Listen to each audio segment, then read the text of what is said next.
Hello, Blueprint community. This is Kevin Indig. I'm pumped to share one of a series of videos with you in which I explain some workflows that have helped me in my career in the past, that I also use with companies that I work with today, and that I refined over time during my work at Atlassian, G2, and Shopify. So the concept that I want to explain today is called content tuning.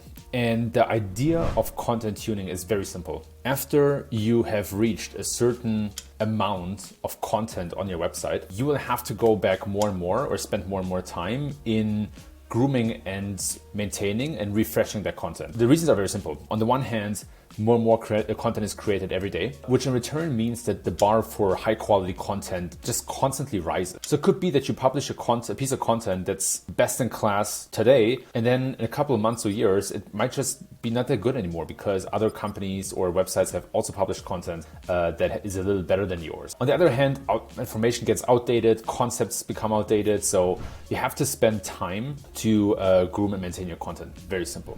This is also known as content refreshes or content updates, but the terms are a little ambiguous. Content updates can also mean adding a PDF that's gated.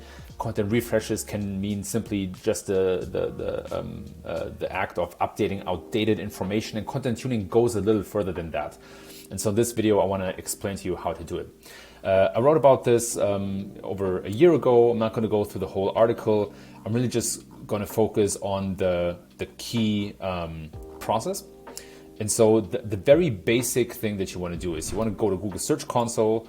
You want to look at a time range. I suggest a whole month. You want to look at that for a specific page and then see, okay, what are keywords that are ranking on position 3 to 20, could be 3 to 30, right? There's no magic in the range, or just keep it between 3 and 20 simply because that's where you have the highest signal to noise ratio. And then you just try to elaborate on these queries or topics in your content. You basically keep tweaking and tuning it, right? And this is where the name is coming from. It's almost like bringing a good car to the shop and maybe, giving it some better rims or bigger tires or darkening the windows or shading the windows. So you do the same thing with your content. The challenge is when you go to Search Console, this is my personal site, kevin-indig.com. You can, of course, do that, but it is a very tedious and manual process, right? If you have to select some of the best performing content, so this is an article about content, you might trim that down to a month. Let's just take September because that's the last full month, currently in October.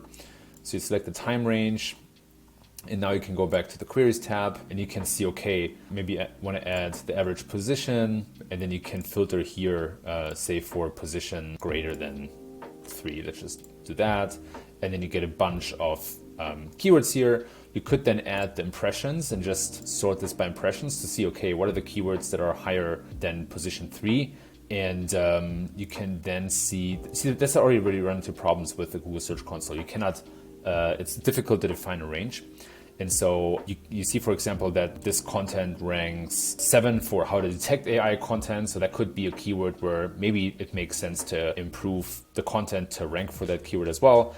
Maybe one with higher impression counts. But you see, it's getting fuzzy relatively quickly. You have to do it page by page. You have to do it manually. And so instead, I want to explain to you how to use the Search Console API to understand what content to tune and how to tune it. Like in a good cooking show, I already prepared something for you. But mind you that this is just really the first step that sometimes takes a little time. So I wanted to prepare that before creating the video. But here's my setup. So I'm using the integration Search Analytics 4 Sheets, which is free. I picked my own website here on the right. I set the date range for September. I group it by query and page, and that's pretty much it. Then I hit request data, and it returned me 4,700 rows of data. And so what we see in front of us here is the query that ranks for a certain page, gets a certain amount of clicks, impressions, CTR, and a certain position. The first step that we have to do is we have to clean that data up a bit.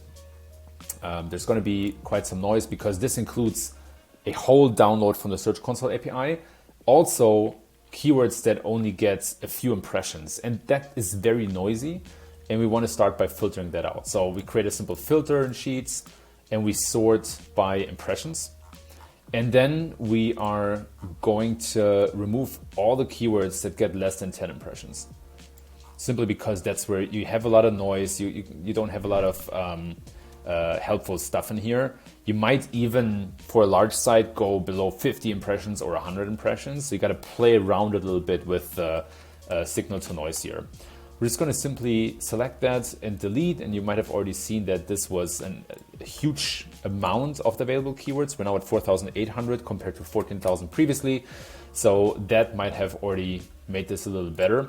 I also suggest maybe cleaning up the position here a little bit. So you'll see stuff like that goes above 100. I would actually suggest maybe starting with maybe going up to position 30, maybe even 20, depending on how much data you get. My site is not that large, but if you deal with a large site, you might even want to cut anything below 10 and just focus on position 3 to 10. You can also play with position 11 to 20, which is everything on the second page, which doesn't really exist anymore, other story, but yeah, that would be my suggestion. So you can basically cut anything after 30. Let's just do this for the sake of this exercise and video. Take this stuff, boom, you cut it out.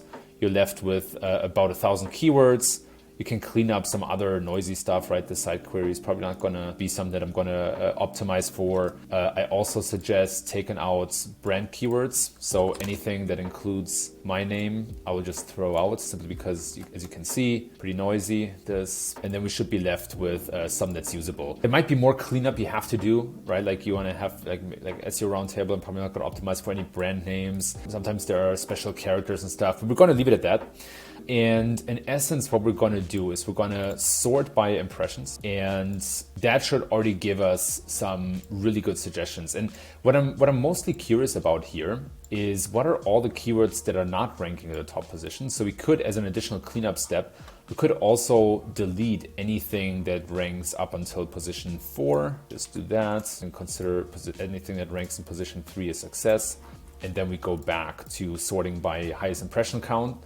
And then we should already see a bunch of keywords that are what I call in striking distance or low-hanging fruit that we might be able to just optimize a little bit and cover more in the content and get a higher rank, drive more traffic to that existing piece of content. Another view that I like to take is to just sort by page. And if you want to sort by page and by impressions, I think that has already happened here in my case.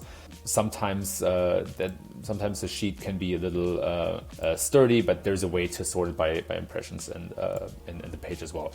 But I'm saying that because now I'm getting an idea for all the different topics that I want to cover in a piece of content, right? So here, this piece of content is about YouTube and the long tail. And it seems like long tail video might be something I can optimize this article for. Matter of fact, I'm already ranking in the top 10 for long tail video with this article, but I probably don't mention this a lot on the article. I mean, you can actually open this live and just see, do I mention this at all? Zero search results. So there might be an opportunity for me to identify a section in the content where I can just home in a little bit more on long tail video and maybe what does that mean. Say like there will be some noise stuff like this article about Wordle has some stuff, capital Wordle, loopy Wordle, that probably doesn't make a lot of sense to optimize for. So you still need to apply a little bit of common sense here.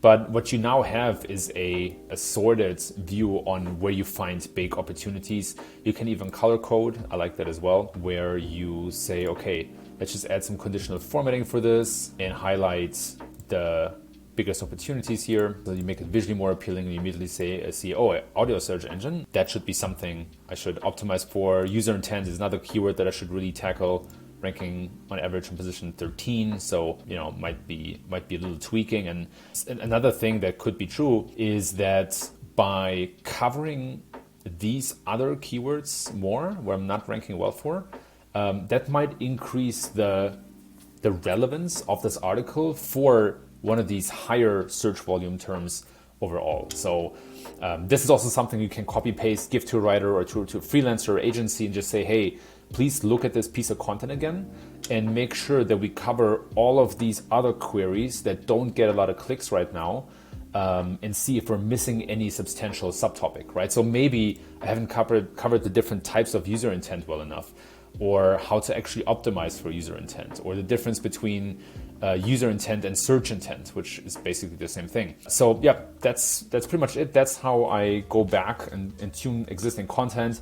You can create a dashboard from this process, keep it super simple. You can monitor this over time, especially on a URL level. Love to visualize that, so you can port this into Data Studio or Looker Studio as it's called right now. So lots of opportunities here, super basic process. Again, you don't need to spend zero money.